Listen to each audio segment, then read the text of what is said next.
Seja bem-vindo ao canal Papo Neuro com o Dr. Bebeto Moreira de Souza. Não esquece de se inscrever apertando o botão logo abaixo do vídeo e ativar o sininho para que você fique sabendo antes das novidades aqui no nosso canal. Bom, na quarta-feira passada, nós começamos falando sobre neuroanatomia vascular e depois nós iniciamos a aula de infarto falando sobre a cronologia do infarto para que nós pudéssemos entender as imagens de tomografia e ressonância ao longo da evolução do que o parênquima cerebral sofre com o processo de infarto. Hoje, especificamente, nós vamos adiantar um pouco mais o estudo sobre infarto e vamos conversar especificamente o que nos interessa de imagem para orientar conduta. Vamos tentar fazer o mais prático possível, né? Esse primeiro slide aqui é ilustrativo aí dessa lá de Foz do Iguaçu, né? Um lugar maravilhoso que eu adoro.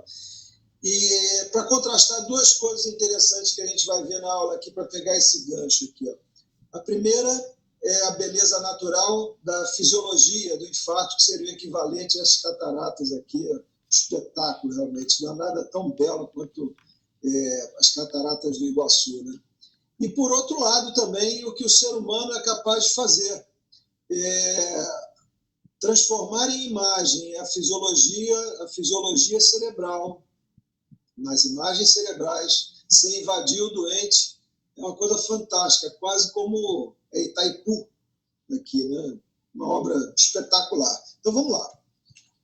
Bom, então, de uma maneira bastante pragmática, hoje em dia, o paciente que chega na emergência com AVC isquêmico agudo, ele vai ser estratificado de acordo com o tempo e com a imagem.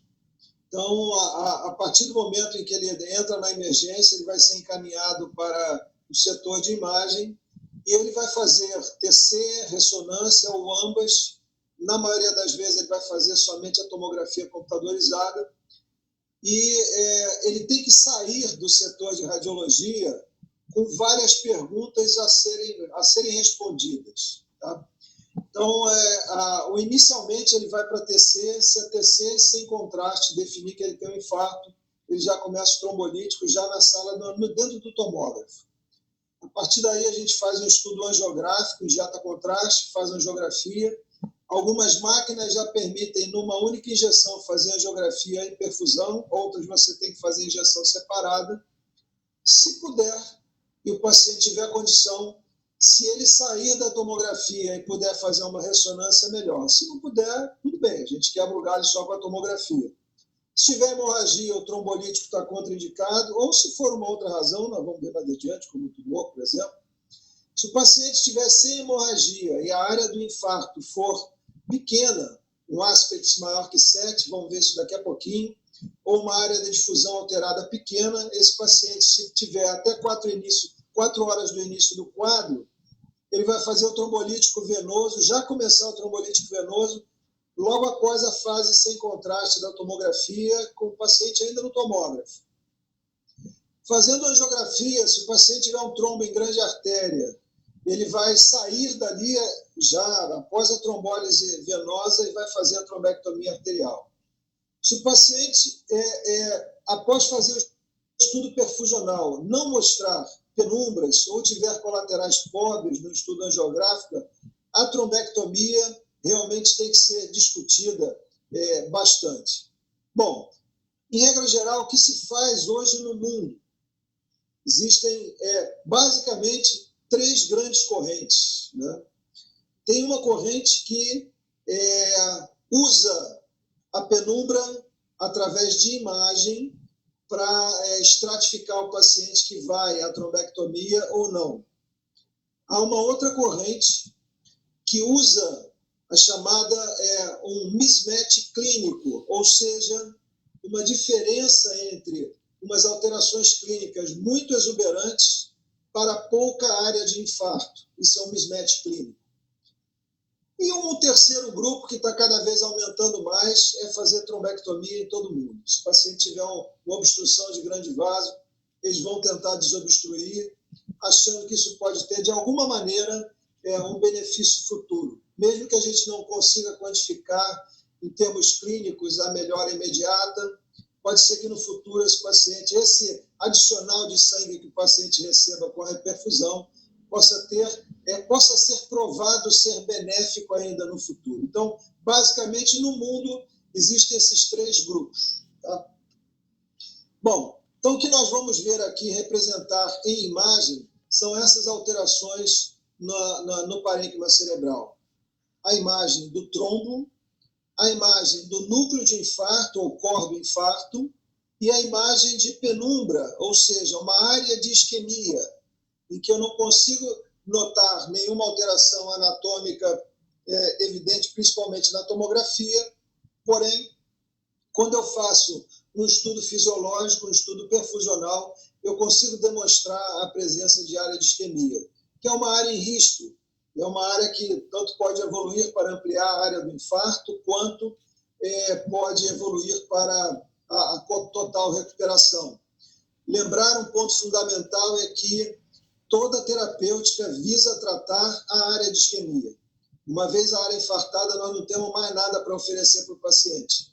Então, tudo se desenvolve para que nós possamos tratar a área de isquemia. Muito bem. Como se manifestam nas imagens essas alterações que nós vimos aqui? A área de trombose na TC sem contraste, ela apresenta como uma hiperdensidade a visualização direta do trombo.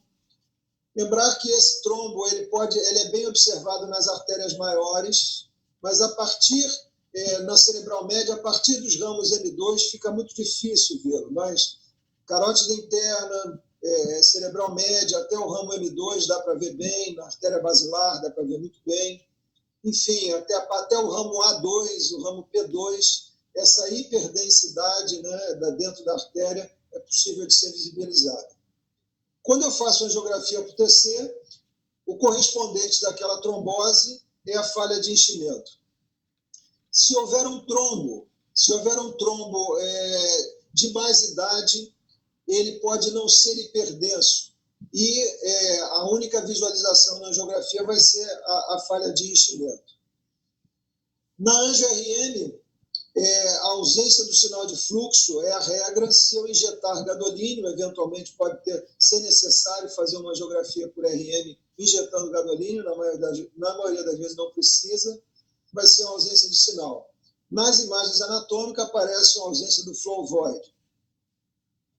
A imagem do núcleo do infarto ou do core, ela é bem vista na difusão. Na TC sem contraste aparece como uma área de hipodensidade, a gente vai quantificá-la pelo Aspects. Nas imagens fonte da angiografia aparece como uma área de baixa concentração de contraste, e a gente utiliza também essas imagens fonte da angio para fazer um Aspects pós-contraste.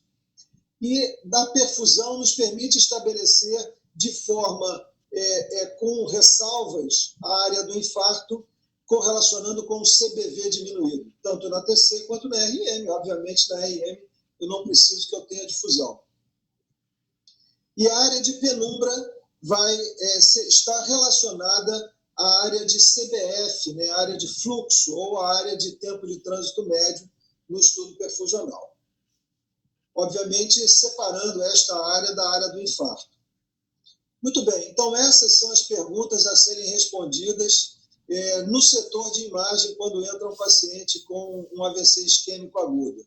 Aquela lesão é um infarto ou é uma outra lesão?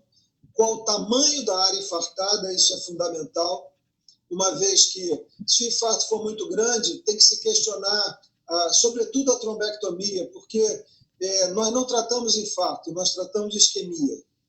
A perfusão e a angiografia para responder às perguntas: há obstrução de grandes artérias, há penumbra, há boas colaterais nesse estudo angiográfico. E, se o paciente puder, o ideal é que ele complemente no setor de imagem com uma RM. É possível, já tem vários trabalhos mostrando que é tão rápido hoje você fazer talvez um flare API e uma difusão, e você não vai levar mais que 10 minutos para fazer um exame de ressonância. É uma informação tão importante ter a área real do infarto, que, na minha opinião, vale a pena, e de muitas pessoas, mas está praticamente cada vez se fazendo menos ressonância magnética, mesmo que você tenha à disposição. É óbvio que existem uma limitação estrutural, onde nem todo hospital tem ressonância magnética 24 horas por dia, mas até nos que tem, eles estão deixando de fazer. Muito bem, então aqui dois casos interessantes, diagnosticados como AVC isquêmico agudo, clinicamente, por médico experiente na emergência. Um paciente era uma hemorragia hipertensiva e o outro paciente com glioblastoma multiforme. Então aqui acabou a investigação do paciente, né? A segunda etapa é qual o tamanho da área infartada. Isso é algo bastante importante de ser feito na primeira avaliação. Se não aparecer na TC ou for pequena, já inicia a trombólise venosa. As formas de aparecer o núcleo do infarto, né? A ressonância é mais fácil.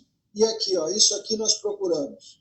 Observem aqui essa imagem, se compararmos aqui a hiperdensidade natural que existe da substância cinzenta dos núcleos da base, aqui permeando a substância branca do telencéfalo. Observem desse lado direito aqui, que há uma hipodensidade ou perda da definição dessa substância cinzenta, um sinal extremamente sutil. Num exame, você desavisadamente pode deixar passar, a não ser que você esteja focado na clínica do paciente, aí você vai buscar isso, modificar a janela para que você possa realçar essa diferença. E o fato de você identificar a lesão tem importância prática, repetindo o que eu já havia falado na semana passada, tem importância prática no prognóstico. Mais da metade dos casos, nós não vamos ver, nos pacientes com AVC isquêmico agudo, nós não vamos ver tomografia alterada. Se tiver alterada, isso tem implicância prognóstica. Os pacientes que apresentam alteração precoce na tomografia, usualmente eles evoluem com uma área de infarto maior. Além disso, na TOC a gente pode usar ainda isso, a imagem fonte da angiografia permite que a gente identifique, uma forma de sensibilizar o aspects aqui, no sentido de identificar áreas com menor concentração de meio de contraste intravascular. A imagem fonte da angiografia, isso aqui não confunda, por favor, sobretudo os residentes, não confunda isso com hipocaptação do meio de contraste. Não tem nada a ver com captação isso aqui. É um pool de contraste intravascular menor do que o restante do parênquima. Não é uma imagem fácil de ser obtida, é preciso janelar.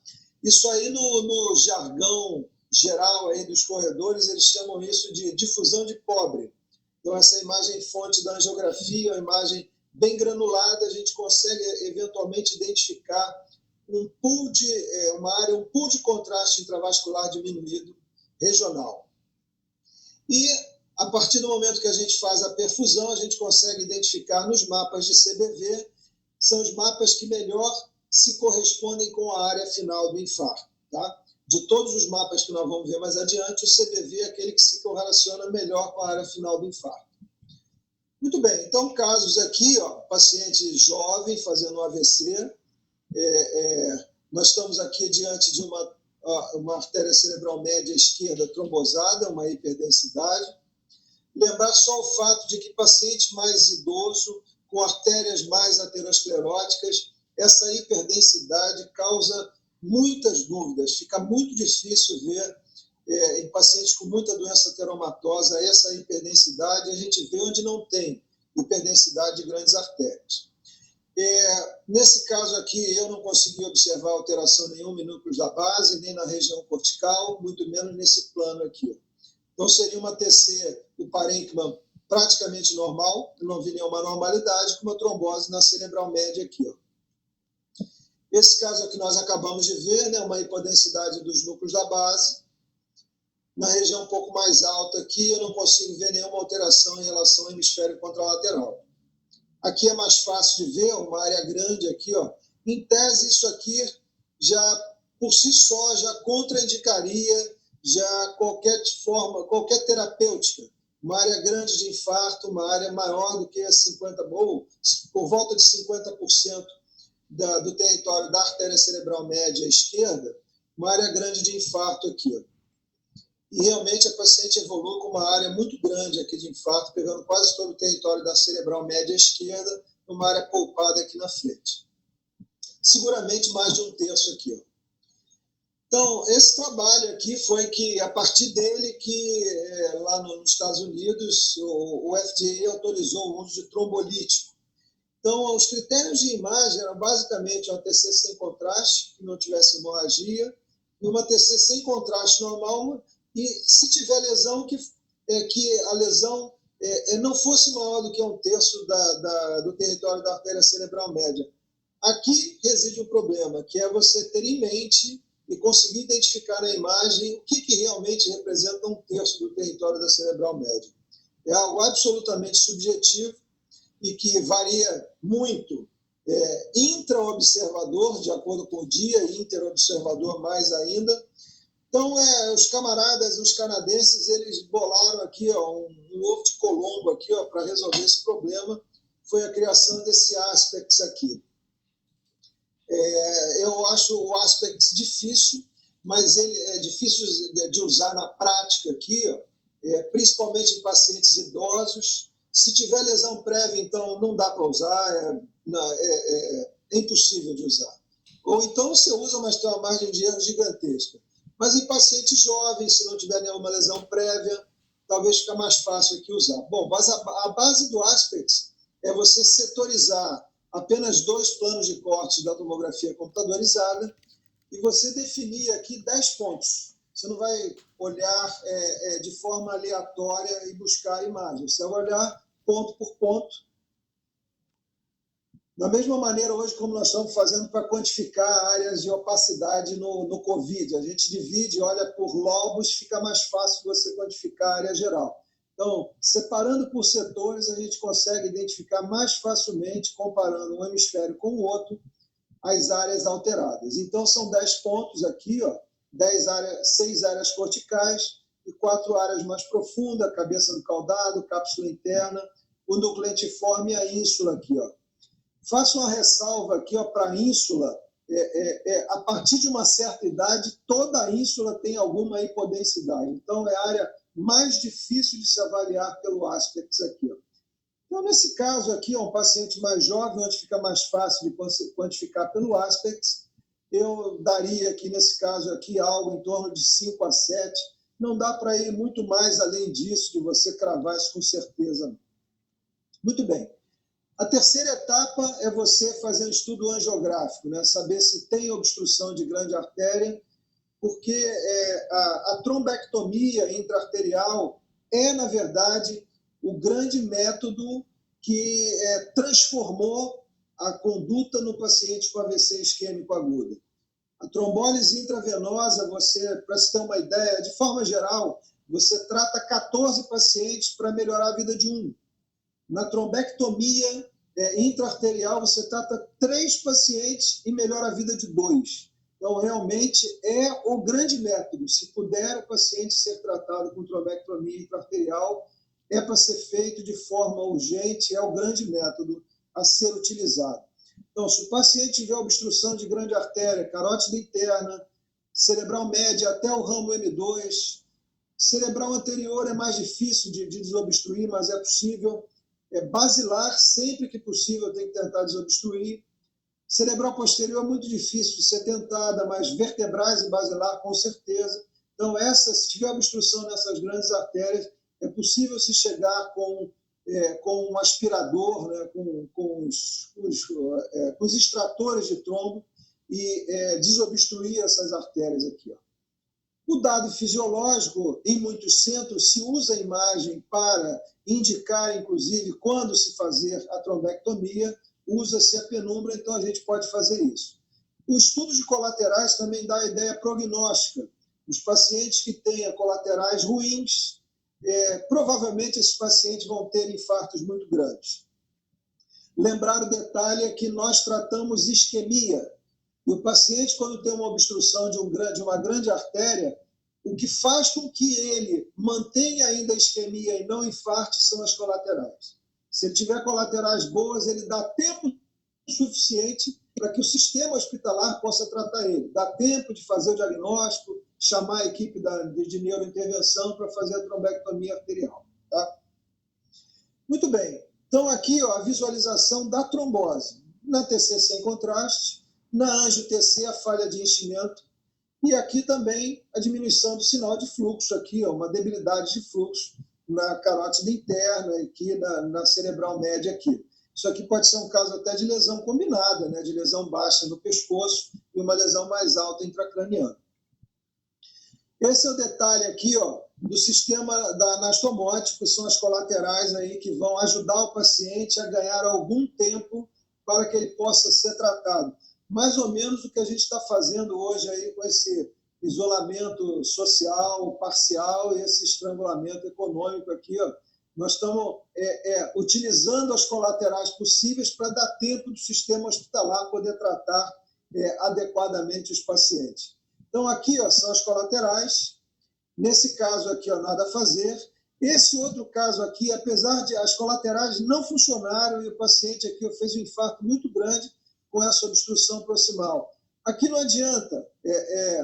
Usando uma analogia lá que eu aprendi lá na represa, lá de Itaipu, para pegar a história da represa, numa situação hipotética, se aquele grande lago lá que foi construído, né, que foi formado a partir do represamento lá do Rio, se houver uma seca e o lago acabar de uma hora para outra, se formarão inúmeras trincas naquela represa que, uma vez reenchendo o reservatório, essas trincas farão com que a represa exploda.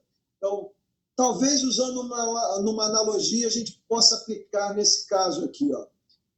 Quando a obstrução ela leva a um infarto muito grande, se houver uma reperfusão nesse leito destruído, com vasos destruídos, com a barreira hematocefálica completamente perdida, é possível que a gente cause mais dano do que benefício. Tá?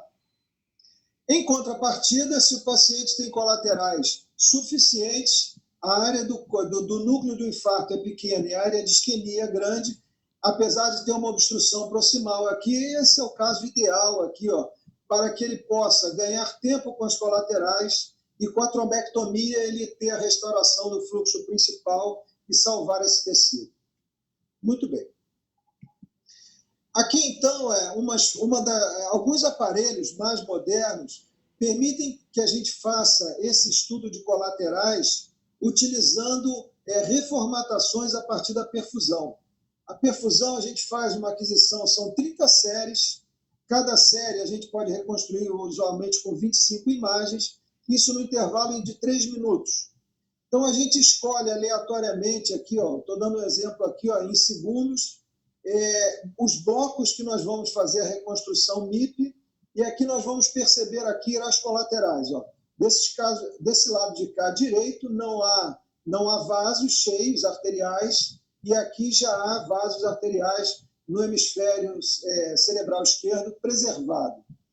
A partir do 12º já começam a aparecer aqui as colaterais, aqui quase igual do outro lado, aqui as colaterais, quer dizer, significa colaterais, eu estou me referindo aos ramos arteriais da cerebral média que estão cheios, mas não pela via original, estão cheios por uma via alternativa. E observem como perdura o enchimento desses vasos arteriais por colaterais e ele permanece aqui na fase mais tardia. Então, se nós pudermos aqui, ó, comparar aqui, ó, com a vascularização do hemisfério normal, possivelmente aqui ó, essa região aqui está mais preservada aqui, ó, nesse caso, tá? Comparando um lado aqui com o outro, tá? Não está 100%, mas está bastante razoável aqui essas colaterais. Bom, muito bem. Então, aqui, ó, nesse caso, vamos ver aqui, ó, como é que eu tiro esse treco aqui?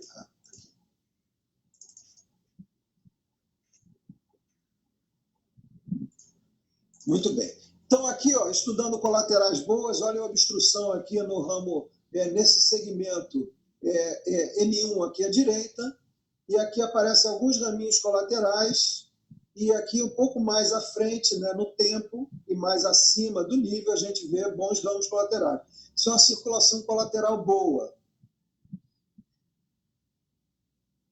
Neste outro exemplo aqui, ó, uma obstrução aqui mais distal, já um segmento M1 pós-bifurcação. Observem aqui, ó, aparecem ramos arteriais razoáveis, cheios de forma retrógrada ou por ramos anastomóticos diversos, e aqui colaterais também razoáveis.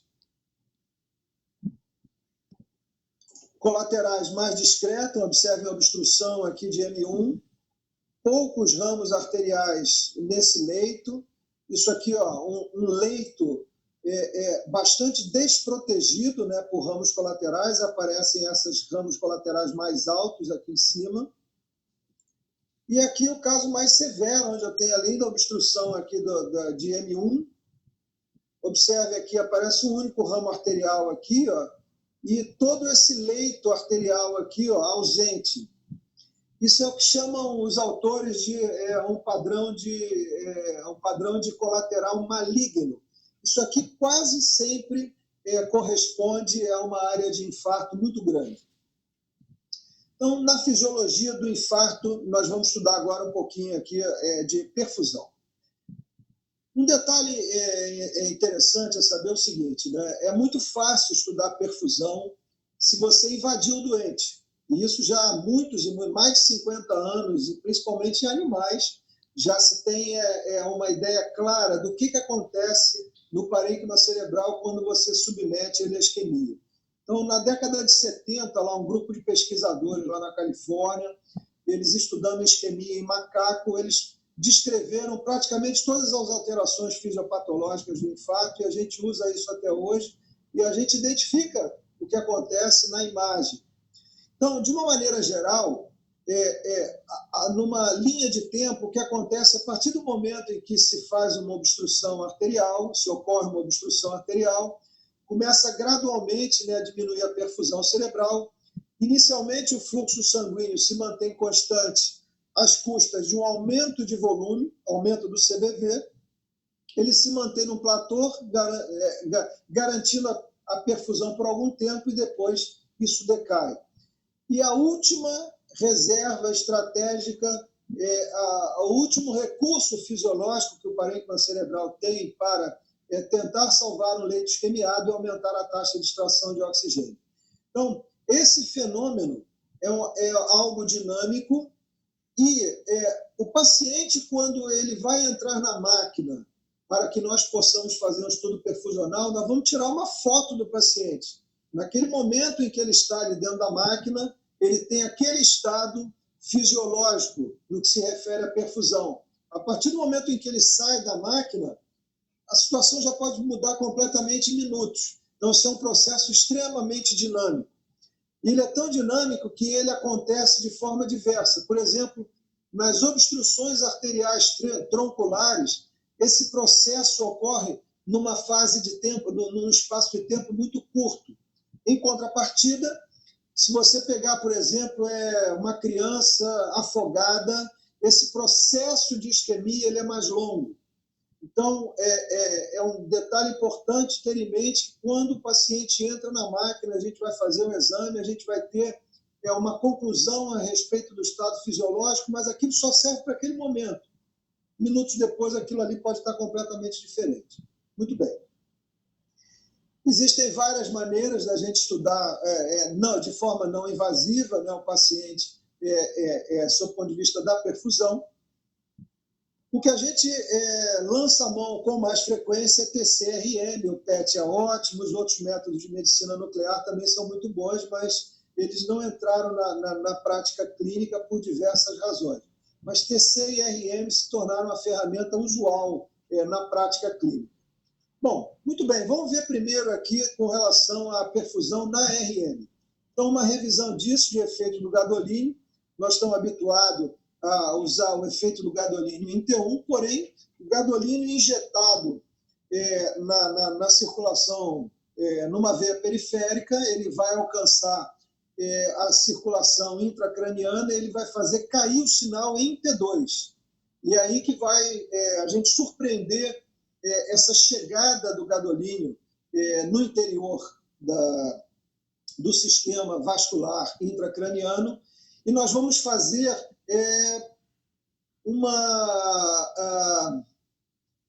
uma visualização indireta. Se eu invadir artéria e veia de um paciente, eu consigo estudar com facilidade a perfusão. Mas o que nós vamos fazer aqui com os métodos de TCRM, eu vou misturar contraste ao sangue e pegar essa chegada do meio de contraste na cavidade intracraniana, no espaço intravascular da cavidade intracraniana, e ter uma ideia indireta da quantidade de sangue que está chegando ali. Então, as imagens que nos permitiram conseguir fazer estudo muito rápido, estudo dinâmico, são as imagens ecoplanares. Elas são fundamentadas em T2. Maria, o que você está fazendo aí? Já comeu? Olha aí, tira o microfone aí, galera. Então, observe então aqui a injeção do gadolínio, apresenta ele ainda não chegando na cavidade intracraniana, essa imagem é ecoplanar T2. Ele já começa a chegar aqui, começa a ficar um pouquinho mais escuro o parênquima, e aqui ele já no ponto mais escuro, e depois ele começa a ser lavado. Se nós transformássemos isso aqui num gráfico, o gráfico teria essa configuração, no que se refere ao sinal. A chegada, a queda do sinal e depois a recuperação. A partir deste gráfico, eu consigo extrair vários números. A formação de imagem sempre, tomografia, ressonância e vários outros métodos, ele é fundamentado em matriz numérica. Então, a partir daqui eu consigo números, né? Entre o início da injeção até a área de maior queda de sinal, tempo até o pico, a chegada do meio de contraste na cavidade intracraniana, né? Eu tenho o tempo médio de trânsito. Esse triângulo vai dar uma ideia indireta do quanto de gadolínio circulou ali na cavidade intracraniana, né, no espaço intravascular intracraniano, naquele espaço de tempo. Ele vai me dar uma ideia indireta do volume sanguíneo cerebral, e volume dividido por tempo eu tenho fluxo. Então, neste caso aqui, a perfusão por tomografia computadorizada vai ser uma visualização ao contrário do gráfico, onde o que eu tenho aqui é um aumento da densidade dado pelo iodo que chega na vasculatura intracraniana. Então, início da injeção, 45 segundos após, e a curva tem esse desenho. Mas todas as medidas, né? Tempo até o pico, tempo médio de trânsito, CBV e o CBF. Muito bem. Então, se eu esquadrinhar todo o parênquima cerebral, eu vou obter uma matriz numérica, e a partir dessa matriz numérica eu vou utilizar ou tons de cinza ou cores. Então, ou tons de cinza, ou então cores. A partir disso eu consigo obter os mapas. CBV, CBF, o tempo médio de trânsito, o tempo até o pico. Muito bem. Então, esses são os 4 mapas, né? São mapas temporais e mapas mais quantitativos. E essas são as visualizações usuais desses mapas de CBV, CBF, MTT ou TTP. Eu posso, inclusive, também avaliar as próprias curvas diretamente, não precisando do mapa. Tá? Muito bem, então, aplicação prática disso nas lesões isquêmicas. Então, a primeira possibilidade no infarto é eu encontrar uma área de hipoperfusão. Então, eu identifico uma área de CBF maior do que a região do infarto. Pode ser pela restrição à difusão na RM, ou CBV, ou imagem fonte na TC. Então, nesse caso, uma obstrução da cerebral média aqui, ao nível M1. Não tem quase alteração sem contraste. Talvez uma hipodensidade aqui na ínsula, uma área pequena de infarto. Eu vendo o CBF aqui, forçando a barra, talvez aqui, nessa região. Mas não há dúvida que no MTT e no CBF a área envolvida, a área de isquemia, é muito grande. Então, isso aqui é uma clara área de penumbra. O paciente aqui, isso é uma imagem angiográfica. Muito bem, essa é a área de penumbra. Então, esse paciente aqui, ó, se beneficia, como se beneficiou bastante com a trombectomia intraarterial. Então, o caso aqui após trombectomia, e a ressonância aqui, ó, 2 dias depois, sem área nenhuma de infarto. Deu muita sorte essa paciente, quer dizer, azar de ter tido AVC, mas a sorte porque deu tudo certo aqui para ela no que se refere ao tratamento, deu chance de ser tratada e foi bem sucedida. As colaterais delas ajudaram bastante no caso. Um outro paciente aqui, ó, fez um acidente vascular já internada, aparece aqui uma área de infarto, ela fez um AVC dentro do hospital, estava internada por uma outra razão, aparece uma área de hipodensidade aqui, ó, envolvendo parte do núcleo lentiforme, aqui a ínsula, talvez aqui, ó, um 8 a 10 aqui, nessa região aqui superior, eu não vejo nada aqui, talvez uma areazinha de hiperdensidade aqui nessa região. No mapa de CBV, alguma alteração pequena, mas no mapa de fluxo é uma área bem maior e no MTT é muito fácil de ser observado aqui. Então, paciente com uma penumbra, essa paciente também foi trombectomizada com sucesso, mas ainda ficou uma área infartada. Até porque na tomografia já aparecia uma área infartada, a ressonância ficou, ela se manteve praticamente. Então, ok, então nesse caso aqui, ó, a imagem da tomografia computadorizada, né, uma anjo-TC, demonstrando aqui essa obstrução de M1. No dia seguinte, a área do infarto, se comparando com a tomografia, permaneceu mais ou menos a mesma área, talvez ampliou um pouco mais aqui, ó, para o núcleo lentiforme. Não era bem claro a extensão da área do infarto acometendo o núcleo lentiforme. A região insular, né, era sem dúvida essa região mais lateral do núcleo lentiforme, sim, mas a cabeça do caudado era mais duvidosa. Provavelmente a tomografia não aparecia. Uma segunda possibilidade no infarto é uma área de hipoperfusão igual à área da difusão, ou CBV.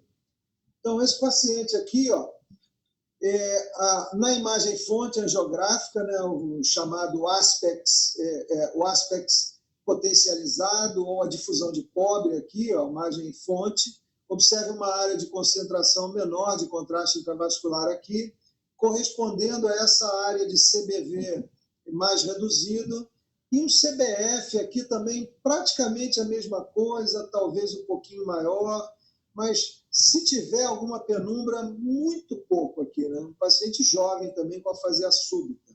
Então, uma área de hipoperfusão é praticamente a mesma da área do infarto.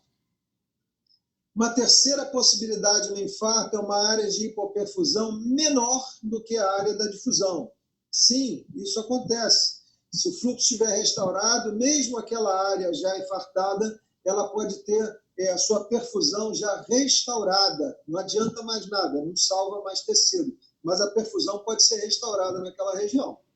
Então, observe aqui no detalhe, paciente com uma área de tempo até o pico, uma área de CBF, uma área de difusão. Observe aqui o CBF menor do que essa área da difusão aqui. Uma quarta possibilidade no infarto é não há hipoperfusão, CBF normal. Uma quinta possibilidade no infarto, isso é hiperperfusão. É muito difícil a gente identificar isso num AVC isquêmico agudo. Muitas vezes, numa fase um pouquinho mais subaguda, é possível a gente perceber isso. Na área infartada, ocorrer uma hiperperfusão, possivelmente reativa. Mas teve um caso aqui que nós vimos um paciente com AVC hiperagudo, a perfusão apresenta aqui uma hiperemia. Veja aqui, ó, a difusão, e observem aqui, ó, um CBF aumentado, ao invés de diminuído, ele está aumentado aqui nessa região, correspondendo a uma hiperperfusão. É muito difícil a gente surpreender esse tipo de situação. Talvez infartos pequenos. Bom, então, em conclusões, né, no AVC isquêmico agudo aí pode ser feito indiferentemente TC ou RM. O fundamental são responder aquelas perguntas, né? É infarto ou não é? Qual o tamanho da área infartada? Tem obstrução de grande artéria? e qual o status fisiológico daquele tecido lá. A TC é mais disponível, é mais operacional, mais rápida. O paciente tem que ter estudo anatômico, angiográfico e perfusional. Se o paciente tiver normal, exame normal, com isquemia aspect small do que 7, trombólise, estão fazendo até em 4 horas e meia. Se tiver trombo, boas colaterais, trombectomia intraarterial. Então, é isso aí, gente. Perguntas aí? Alguém quer fazer alguma pergunta? Hein, gente? Alguém quer fazer alguma pergunta aí, gente?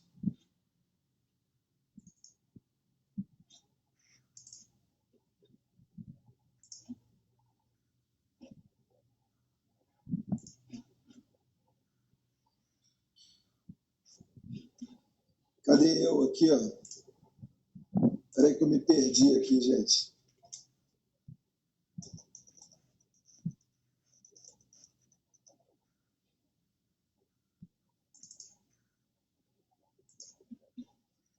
Como é que eu volto esse treco aqui?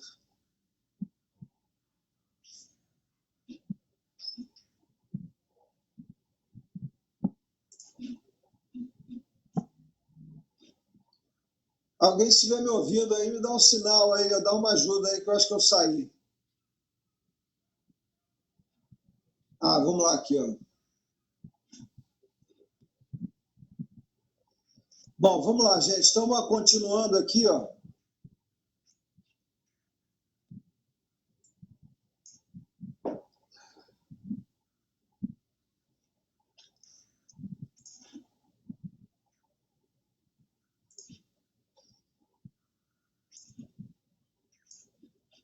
Bom,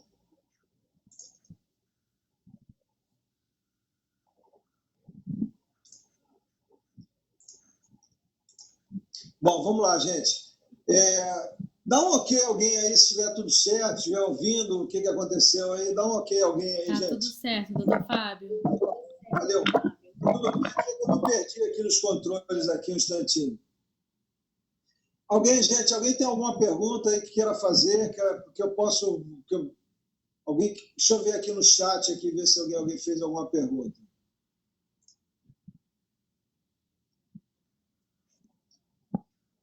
Tá tudo bem? Então tá, vamos seguindo aqui, tá? Bom,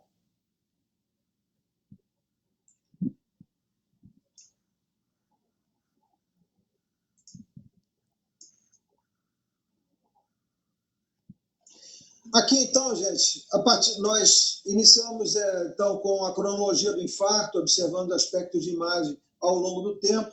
Agora fizemos uma aplicação prática, que é com relação a onde entra a trombectomia intraarterial e a trombólise venosa.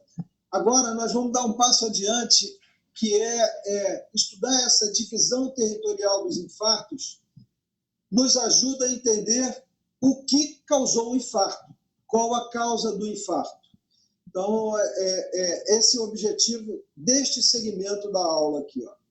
Então, pela topografia dos infartos, a gente pode ter uma ideia indireta do que aconteceu com o paciente para que ele pudesse fazer uma obstrução arterial. Então, a topografia dos infartos, nós vamos ter aqui dividido por territórios, né? Território carotídeo, território vértebro-basilar, são os infartos lacunares, infartos em artérias perfurantes, em território irrigados por artérias perfurantes, infartos nos centros semiovais, é um subtipo dos lacunares, e infartos de zona de fronteira. Do ponto de vista estatístico, aqui nós temos que, de todos os infartos, nós temos que 15% deles são infartos extensos no território carotídeo, 35% são parciais, infartos lacunares 25% e no território vértebro-basilar 25%. Então, vejam que a maior parte dos AVCs isquêmicos agudos vão acabar desencadeando pequenos infartos, num número em torno de 15% ocorrerão lesões grandes, e na fossa posterior, mesmo um infarto pequeno pode ser desastroso para o paciente, dependendo da localização.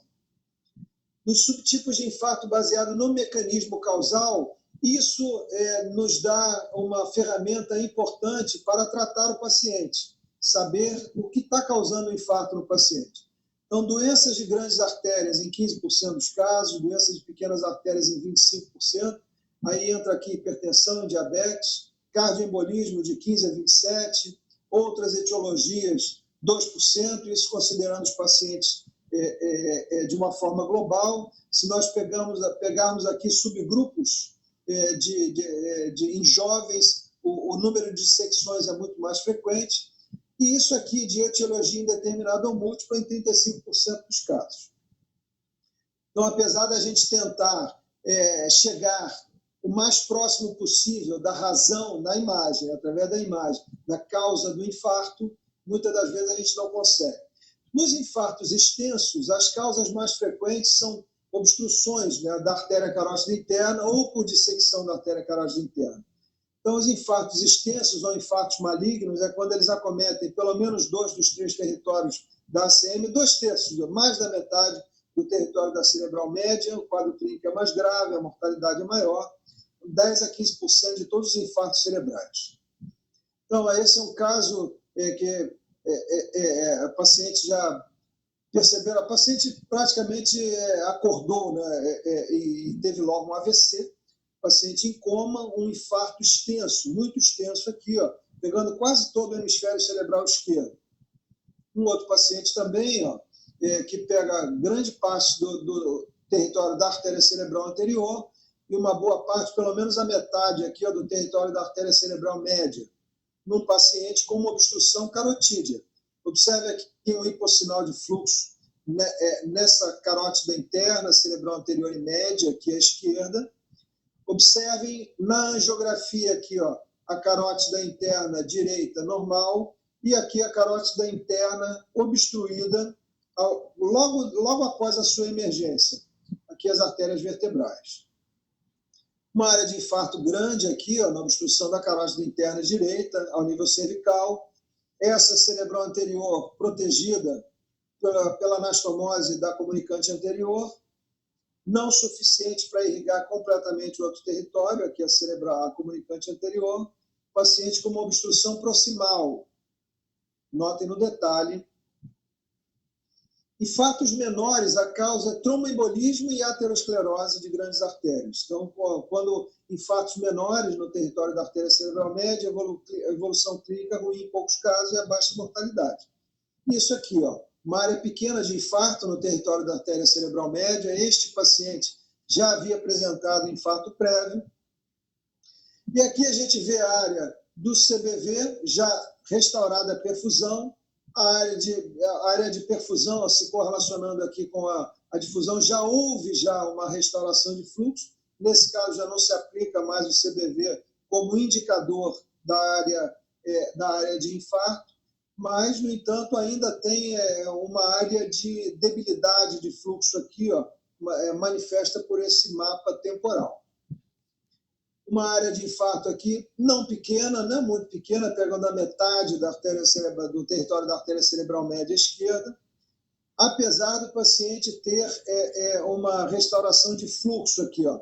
Notem mais distal, se comparando o lado direito com o lado esquerdo, uma pobreza de artérias neste território mais distal da artéria cerebral média esquerda. Paciente com infarto menor, aqui nessa região da artéria cerebral média, pegando a ínsula e o opérculo frontal. Nesse outro caso, um infarto na cerebral posterior esquerda, e além disso, o paciente tem um aneurisma incidental. Observe aqui o detalhe, a cerebral posterior direita aqui bem vista, com uma área de estenose no segmento P2, e aqui a cerebral posterior ausente, obliterada completamente. Ainda tem uma aneurisminha aqui da comunicante anterior.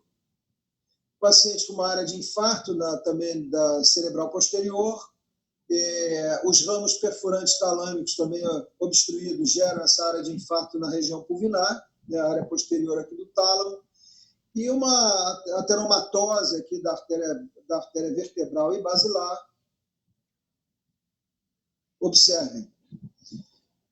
Uma área de infarto grande da paica, pegando aqui ó, a região posterior do bulbo, né, dando uma síndrome de Wallenberg, né, com tonteira, disfasia e várias outras alterações.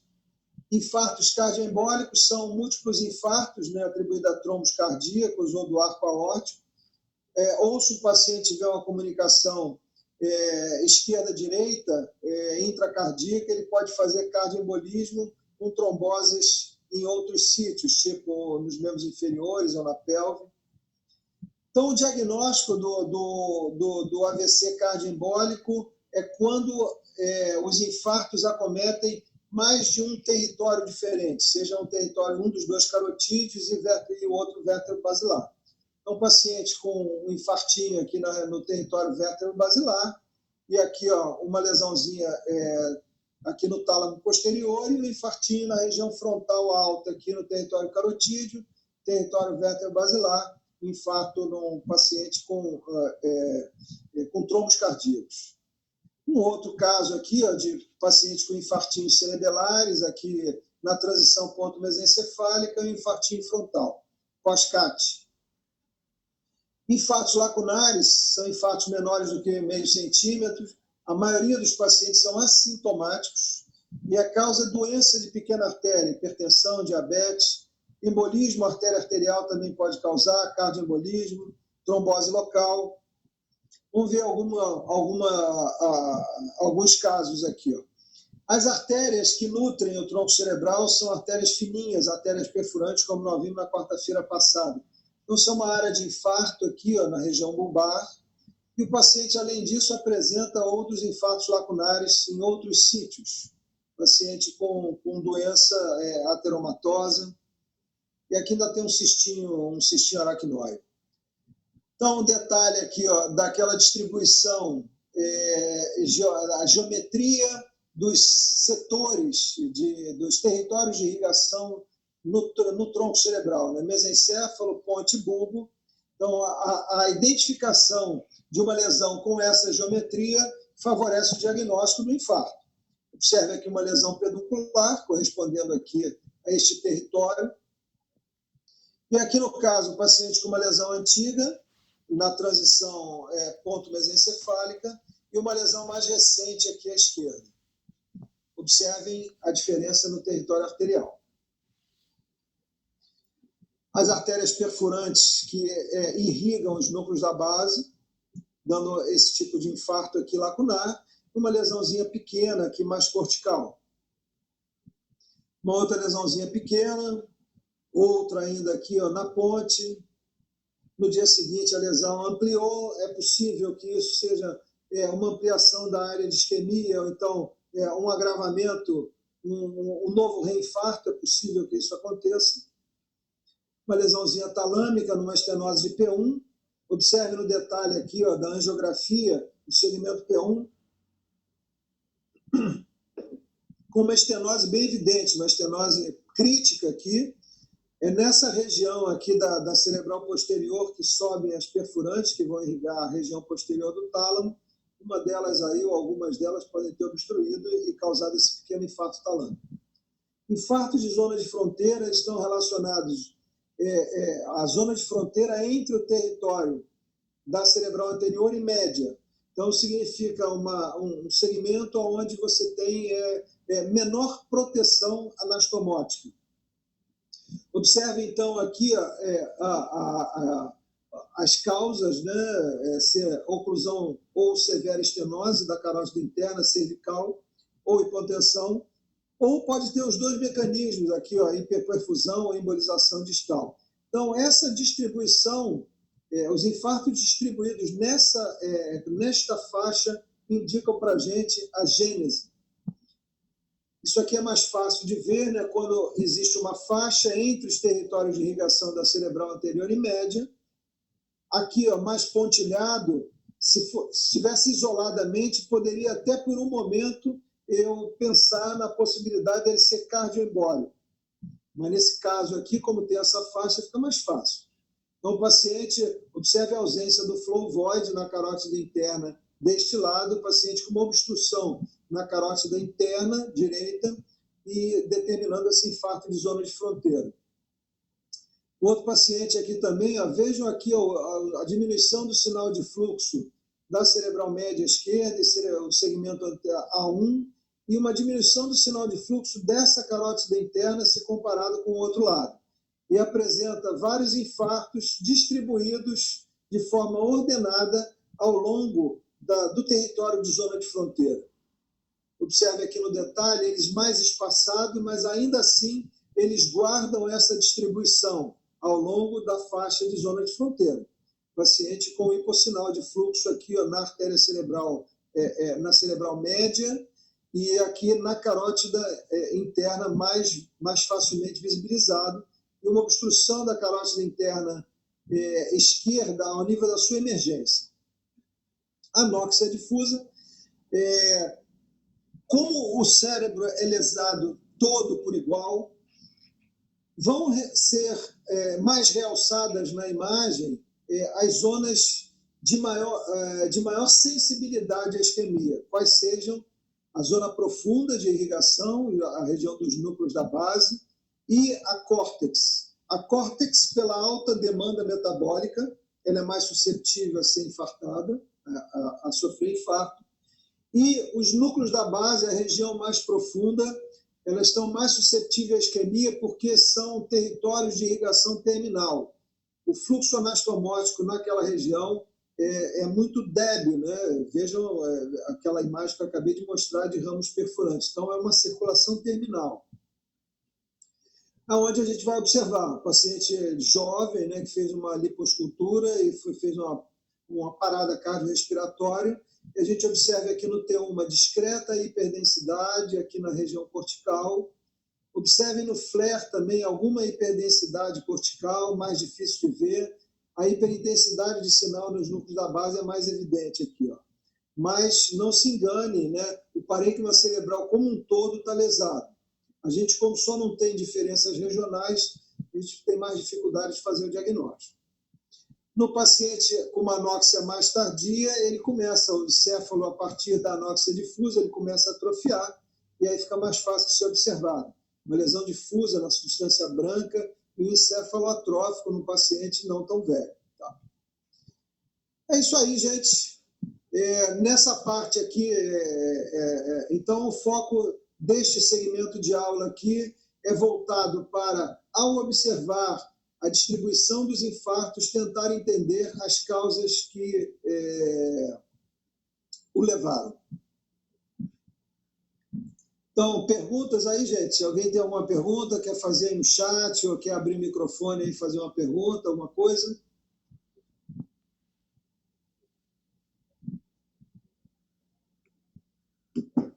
Alguma coisa, gente? Algo mais? Tranquilo? Podemos seguir aqui um pouquinho?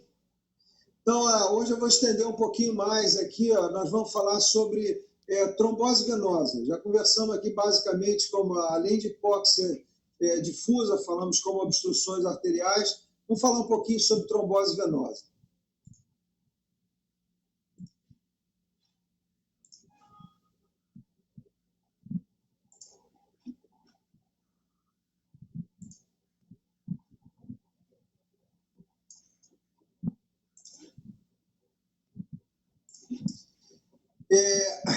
Houve um período em que, quando nós, para o diagnóstico, o Bebeto sabe melhor do que eu isso, quando nós abandonamos a angiografia por catéter, de quando era para fazer diagnóstico de tudo, de tumores, de hidrocefalias, etc. e tal, na época pré-TC ou nos primórdios da TC, sempre se fazia estudo arterial e venoso, e capilar, obviamente, né? Quando se fazia arteriografia por catéter. Quando entrou a imagem, a TC, e nos primórdios da RM, nós, durante algum tempo, abandonamos o estudo do sistema venoso. Nós negligenciamos o estudo do sistema venoso intracraniano. E por muito tempo a gente deixou de fazer diagnóstico de trombose venosa. Então o paciente tinha cefaleia às vezes e ficava sem diagnóstico, e às vezes era muito evidente e passava pelo método de imagem. Quando nós melhoramos as imagens de tomografia e passamos a fazer estudos vasculares melhores, voltaram a ser feitos diagnósticos de trombose venosa. Então, nós vamos fazer uma análise agora das imagens que representam as tromboses venosas, que já voltou praticamente ao dia a dia, não só do radiologista, mas como também das pessoas que trabalham em emergência, sobretudo, suspeitado o diagnóstico. Paciente com a cefaleia súbita, a chamada pior da vida, normalmente o paciente desce da emergência já com as duas possibilidades. É uma hemorragia subaracnoide ou é uma trombose venosa. Então, isso já voltou novamente a ser incorporada a doença da trombose venosa como algo corriqueiro nas emergências dos hospitais. Então, vamos lá. Então, essa aqui é uma visão tridimensional, né, da anatomia do sistema venoso. Aqui as veias corticais. Esse sistema venoso aqui, ó, o sistema venoso, o seio sagital, os seios transversos, as veias anastomóticas. Aqui, a trombose venosa cerebral, então, a epidemiologia, né, 5 a 10 casos por ano, a gente vê o número de casos subdiagnosticado, causa mais de 100 causas, fatores locais, fatores sistêmicos. Em 25% dos casos não se descobre a causa. Sintomatologia, dor de cabeça é o mais frequente, mas pode ser desde assintomático até um quadro mais agudo e fatal. Cefaleia é presente em quase todos os casos, 95% dos casos. É um diagnóstico diferencial com hemorragia subaracnoide, um déficit focal e convulsão pode ocorrer, sobretudo quando tem a lesão do parênquima. Então, a trombose venosa ela é até relativamente bem tolerada quando o seio está pérvio, né? Quando começa a estrangular o seio trombosado e ele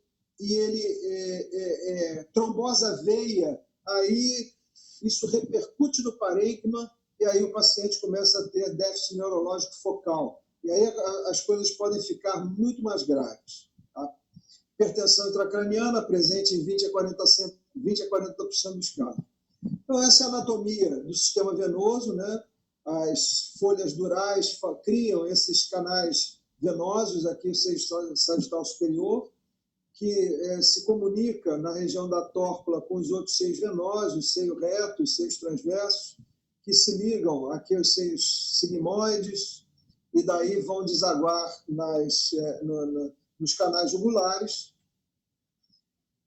Nesse trabalho aqui, fazendo uma estatística geral das tromboses venosas, o percentual de acometimento, né? Grande parte deles acometendo o seio sagital superior, um pouco menor ainda os seios transversos, mais ainda seio sigmoide, reto, menores ainda em outras estruturas venosas. Então, de características gerais da trombose venosa, na TC sem contraste, o seio venoso trombosado pode apresentar desta maneira, né? Ele encontra-se hiperdenso. A mesma analogia da artéria, a gente pode fazer para a veia também, a visualização direta do trombo no interior do seio venoso. Quando se injeta contraste, aquele trombo aparece como uma falha de enchimento. Então, cria-se na imagem axial de um seio, aqui é o caso do seio sagital superior, que cortado axialmente ele aparece um triângulo como o sinal do delta, então uma falha de enchimento no interior do delta do seio sagital cortado de forma axial. Aqui, ó, hiperdensidade do seio venoso, hiperdensidade na veia trombosada. Então, observe nesse detalhe aqui, ó, a ATC sem contraste aparece na topografia do seio transverso uma área de maior densidade, e quando eu injeto contraste, aquela área de maior densidade se corresponde a uma falha de enchimento. Esse é o clássico e a maneira que, de forma indubitável, prova que tem uma trombose venosa. Não é a visualização pura e simples do seio venoso um pouco mais denso. Existem pitfalls para isso, mas o seio venoso mais denso, que se corresponde a uma falha de enchimento no pós-contraste, corrobora e reafirma a impressão diagnóstica de uma trombose venosa. Aqui, ó, na fase aguda, em 0 a 5 dias, é muito acentuada essa trombose, e o seio parece até que houve uma injeção de contraste aqui. Ó. O seio sagital superior, praticamente todo trombosado, isso é uma imagem sem contraste. Tá? Observe aqui, ó, quando se injeta contraste, aparecem as falhas de enchimento. Vejo aqui, aqui no dia 13 de maio, deixa eu voltar aqui, ó. 13 de maio, e observe aqui a imagem alguns dias depois, a trombose já um pouco menor, né? A trombose já mais escura, da mesma maneira que o sangue se comporta em qualquer outro tecido, ele vai perdendo densidade com o tempo, não seria diferente no interior de uma estrutura vascular. Então, a trombose venosa cerebral, características gerais também, é um edema giral. Então, quando a trombose se estende para a veia trombosada faz com que aquele território que é responsável pelo escoamento apresente esse tipo de alteração. Aumenta o volume, apresenta uma hiperintensidade sinal no flare e, eventualmente, pode aparecer até mais denso na tomografia computadorizada sem ser sangramento. Neste caso aqui também, além disso, a trombose venosa pode levar ao surgimento de um sangramento de menor densidade aqui, um sangramento um pouco mais espraiado. Varia com o tempo o trombo e, dessa maneira, na ressonância magnética, a gente também, ao longo dos dias, vai passar a observar uma alteração, da mesma forma como se fosse um hematoma intracraniano. O sangramento no interior do seio venoso também ele se modifica ao longo do tempo. Então, vejam aqui, ó, as imagens T1, no início, apresenta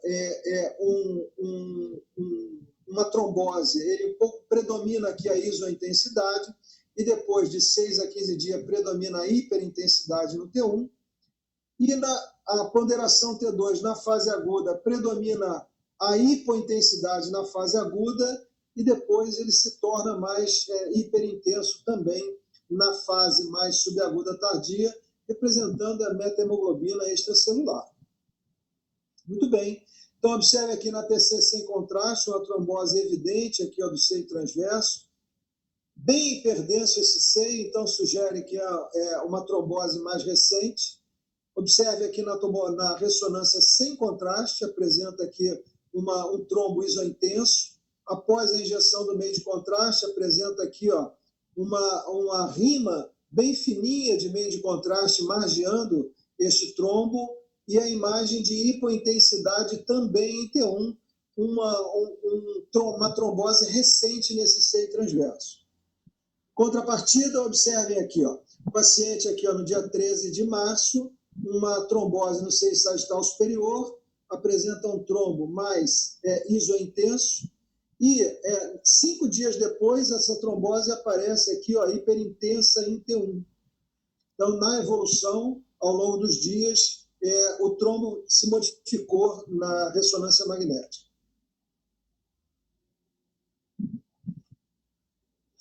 Aqui, a angiografia por RM, demonstrando aqui a falha de enchimento, parece até um chouriço aqui, uma linguiça,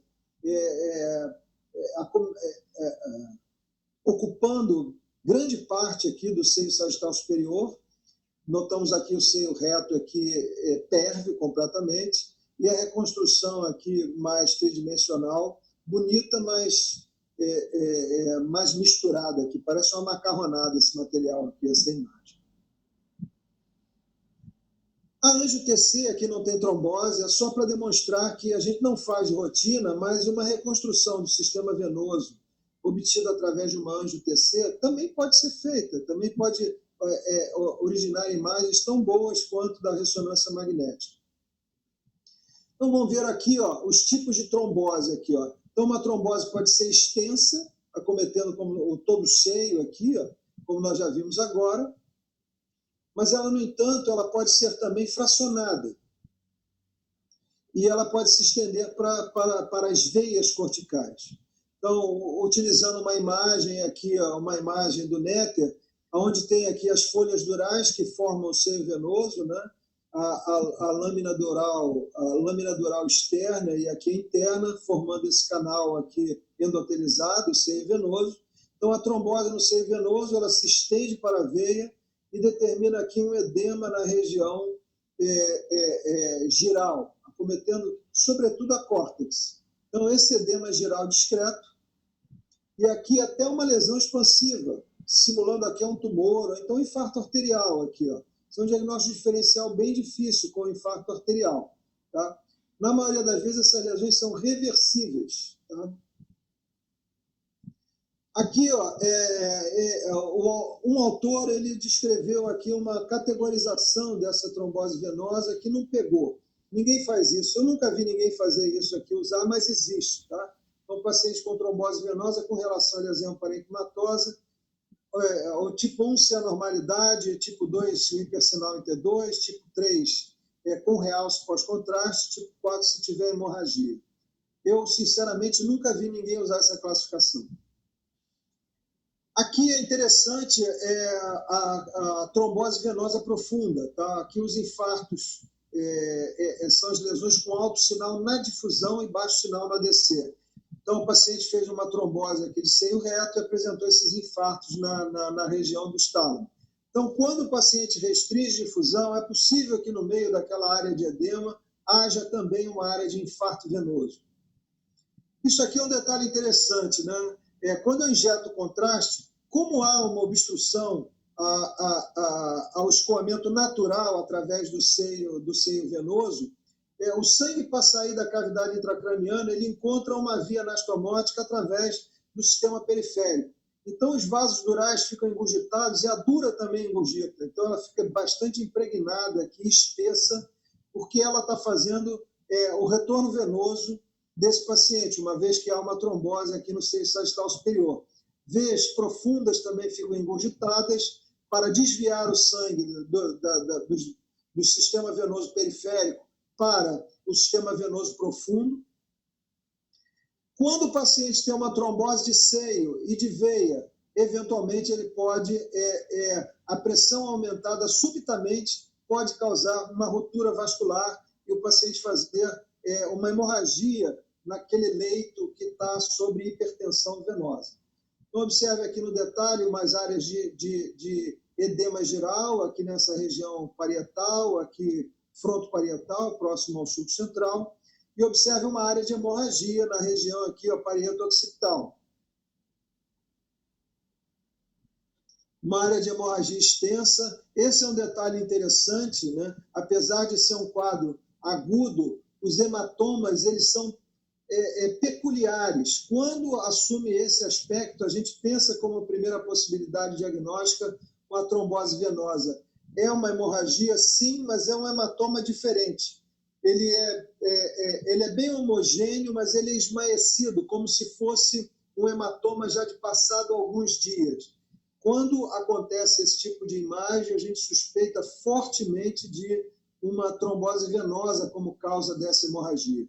Então, observem como ele se comporta na ressonância, relativamente isointenso em T2, aqui levemente hiperintenso, mais para isointenso em T1 também. Tipos de trombose venosa cerebral. São esses três tipos: trombose de seio venoso, trombose venosa profunda e trombose de veia cortical. Vamos começando aqui com a trombose de seio venoso. A oclusão do seio pode ser bem tolerada. Quando pega as veias é que realmente surgem problemas, né? Da lesão parenquimatosa, surge hemorragia. É o paciente que apresenta sinal neurológico focal quando o infarto se estende para as veias corticais, e aí isso afeta o parênquima, e aí o quadro clínico fica mais florido. Então, o paciente com a trombose extensa de seio sagital superior, uma área de edema geral aqui na região frontal, observe na TC pós-contraste, falha de enchimento, e a imagem do delta observada na ressonância magnética sem contraste. Após a injeção do contraste, obviamente já era hiperintenso, fica tudo hiperintenso. O seio venoso que margeia ainda, que ainda está pérvio ao redor do trombo, e o próprio trombo em si. A imagem aqui, ó, esse tipo de lesão temporal com paciente com quadro agudo é sempre para suspeitar de trombose venosa. Tá? Essas lesões expansivas temporais aqui sempre entram no diagnóstico de trombose venosa. É muito frequente a trombose de seio transverso levar a uma alteração parenquimatosa no lobo temporal. Como foi esse caso aqui do paciente, né? Ele apresenta aqui uma trombose de seio transverso e aqui uma lesão parenquimatosa mais extensa.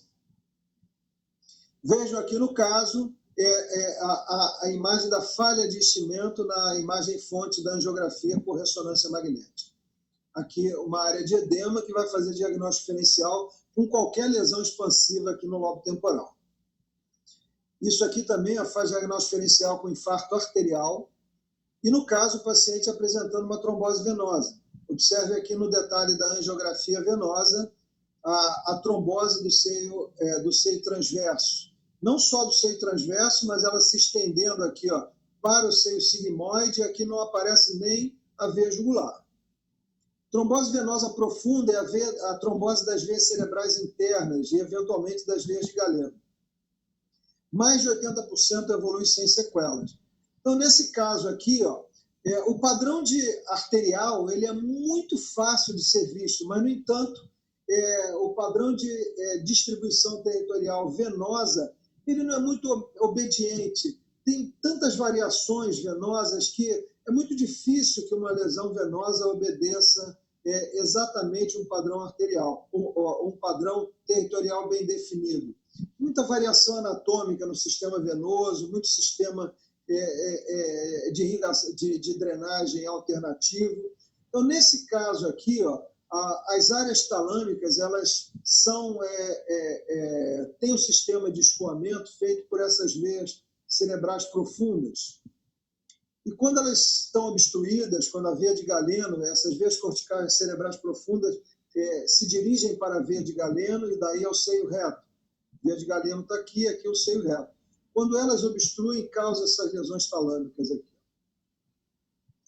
Muito bem, observe aqui o paciente no T2, o hipersinal aqui no tálamo, mais à esquerda. Isso faz diagnóstico diferencial com infarto arterial e outras lesões, né? Mas faz de outra doença vascular o infarto arterial. Existem variações anatômicas que fazem com que os tálamos sejam irrigados por uma artéria única. E aí, então, com isso, quando essa artéria única oblitera, então, ambos os infartos, ambos os tálamos são infartados, é a variante anatômica de Percheron. Os angiografistas adoram esse tipo de variação anatômica, que é muito clássico, né, na história da angiografia. Então, aparece aqui no FLAIR, na imagem T2. Nesse caso aqui, ó, o que leva a você desconfiar de um diagnóstico de infarto arterial para esses dois tálamos é o envolvimento dos núcleos da base. Uma vez que os tálamos, a região anterior dos tálamos já tem uma irrigação diferente da região posterior. E os núcleos da base aqui mais ainda, né? Os núcleos da base são irrigados por ramos do território carotídeo, e, assim como a região anterior do tálamo, e a região posterior talâmica já é território vértebro-basilar. Então, a concomitância aqui faz com que a gente pense no diagnóstico alternativo ao invés de uma lesão arterial. Vejam a imagem ponderada em T1, antes e após contraste. Isso é um paciente com uma trombose aqui de seio reto. Trombose de seio reto, observem na imagem da ressonância magnética, sem contraste, uma hiperintensidade de sinal no interior do seio reto, lesões venosas, determinando um acometimento talâmico dos núcleos da base. Trombose de veia cerebral superficial, usualmente evoluiu sem sequela, na metade dos casos a trombose pode progredir. Então, seria isso aqui, ó, essa evolução. Sobretudo as veias anastomóticas, aqui veia de Trolar, veia de Labé. Observe aqui a veia de Trolar acometida. E aqui, quando existe uma veia cortical trombosada, o parênquima pelo qual tem essa veia como via preferencial de escoamento, ele vai sofrer. Observe aqui nessa região, nessas imagens, a hiperdensidade no seio sagital superior, aqui aparecendo a hiperintensidade no T1. As imagens no plano coronal também demonstrando aqui, ó, observem a hiperintensidade T1 no seio sagital superior. E aqui, ó, na imagem T2 gradiente, se na época houvesse o SWI ou o SWAN, se nós fizéssemos aqui, isso aparecer mais bonito ainda, mas aparece aqui, ó, no gradiente, no T2 estrela, a trombose nessa veia cortical na topografia da veia vitrolar. E o acometimento do parênquima cerebral adjacente àquela veia trombosada. Então, algumas armadilhas na interpretação das imagens. Primeiro, a hipoplasia ou agenesia de seio. A gente não vê um pedaço do seio, sobretudo seio transverso, a gente fica na dúvida se aquilo ali representa uma variação anatômica ou uma trombose. Então, isso é a primeira casca de banana aqui, ó. Seria isso aqui, ó. São dois casos distintos, né, em que eu não vejo seio transverso, de um lado e de outro. Parece aqui, versus isso aqui também não estou vendo seio transverso. Quando eu faço as imagens, nas imagens fontes da angiografia, aqui nesse caso a angiografia por RM, aparece aqui, ó, o paciente tem o seio transverso, só que ele está completamente obliterado. Então, nas imagens da reconstrução angiográfica, eu posso ter essa dúvida, mas quando eu analiso as imagens fontes da angiografia, essa dúvida desaparece. Eu vou conseguir identificar nas imagens fontes da angiografia o seio e o trombo naquele local. Se fosse só uma variação anatômica, eu não veria nada naquela região. Uma outra armadilha aqui é a implantação alta da tórcula simulando o sinal do delta. Outro tombo que a gente leva aqui, ó. É isso aqui, ó. Eu vejo na tomografia computadorizada, na ressonância é mais difícil, não acontece. Muito difícil acontecer isso na ressonância, mas aparece esse tipo de imagem aqui, ó. Quando chega na região da tórcula, aparece essa imagem aqui que dá a impressão de ser o sinal do delta, que tem uma falha de enchimento.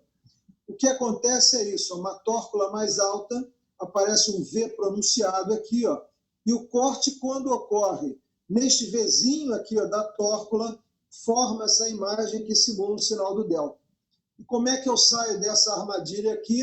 É não observar ao longo do seio nenhum outro ponto de falha de enchimento, ele é localizado. Se estiver exclusivamente aqui na tórcula, aquilo não é uma trombose, é uma tórcula um pouquinho mais alta, ou um V mais acentuado na tórcula. Uma outra armadilha aqui, ó. Paciente desidratado ou policistêmico tem seios venosos mais densos do que o habitual. Isso é muito frequente de acontecer. A gente faz tomografia sem contraste, de forma extremamente frequente na emergência. Paciente ambulatorial a gente costuma injetar mais, mas na emergência a gente faz TC sem contraste e muitas vezes aparece ali uma hiperdensidade que a gente acha que seja trombose. Então, tomar cuidado com isso, que às vezes pode enganar. Paciente desidratado, sobretudo, pode ter seio mais denso que o habitual. Como é que você sai dessa armadilha? Injetando contraste. Se você acha que o paciente tem uma trombose venosa, é melhor você injetar contraste e acabar com essa dúvida, tá? E da RM, seios venosos com fluxo mais lento simulam um trombo na RM. Como é que sai dessa armadilha aqui na ressonância magnética? É que as imagens suspeitas por ter fluxo mais lento em seio venoso, elas vão aparecer somente em algumas sequências, não vai permanecer igual em todas as séries. É a maneira como sai dessa armadilha aqui, ó. Causa frequente de tombo, isso aqui também que a gente leva. Então, na fase pós-contraste, tem que aparecer a falha de enchimento. Se o trombo for de verdade, ele se comportará como tal em todas as sequências na ressonância magnética. Uma outra armadilha na interpretação é granulação aracnoide, pode ser interpretada como trombo. Gente, isso é fato já, isso é casca de banana forte aí. Eu já vi algumas pessoas serem anticoaguladas por causa de granulação aracnoide. Então, ó, granulação aracnoide é uma bolinha ou ovalada, isoladinha, no seio transverso ela é mais frequente. E como é que eu não confundo a granulação aracnoide com trombo? A granulação aracnoide é um saquinho de líquor Então, ela se comporta como líquor em todas as séries. Brilha no T2, pretinha no T1. É isso aí. Então, bom, gente, já avançamos aqui bastante. Hoje avancei um pouquinho mais aqui, ó. Perguntas a respeito. Ô, Fábio, Ô, Bebeto. o que eu achei bacana é que você deixou bem claro que a trombose da veia é muito mais grave que a trombose do seio, né? Sem dúvida alguma. O parênquima sofre mais, né, Bebeto? O seio trombosar todo e a veia fizer a colateral, não vai acontecer nada. Não vai acontecer, não. Outra coisa que você falou que eu gostei, que eu penso isso também, é que uma grande parte dos pacientes que fazem trombose de seio se resolve sozinho, sem ir no hospital nem nada. Sozinho. Uma dor de cabeça desgraçada, fica uma semana em casa, dor de cabeça e volta sozinho. O paciente que a gente faz diagnóstico é o que faz convulsão, ou então, se tiver melhor poder aquisitivo, que vai procurar a emergência do hospital privado e tal, que ele faz diagnóstico. Então, esses dados, acho que você colocou muito bem. Isso aí é uma coisa que eu sempre friso também. Parabéns. Essa aula está muito bacana. Valeu, gente. E aí, perguntas aí, gente? Pode escrever no chat aí, se alguém quiser aí, não quiser falar, tal coisa. Então, a Janela perguntou o seguinte, como é que diferenciar um trombo em seio com fluxo lento na RM? Então, se houver o fake, quer dizer, o fluxo lento, ele vai aparecer, vai simular um trombo em uma ou outra sequência na RM. Se for um trombo verdadeiro, você vai ver uma alteração local em todas as séries da RM, permanente naquele local ali. Se for fake, se for só um fluxo mais lento, você vai ver numa série, mas na outra série já aparece ele completamente perto. Tá, Janela? Mais alguma pergunta aí, gente? Não? Vamos fazer que nem leilão aí, gente. Ó, dole uma, dole duas, dole três, hein, gente? Então, gente, um prazer foi estar com vocês aqui, tá? Boa noite a todos. Cuidem-se bem, se protejam, tá? Vamos indo aí, um dia de cada vez, tá? Um grande abraço. Até a próxima. Obrigado. Um abraço, Bebeto. Eu que te agradeço, querido. Um abraço a você.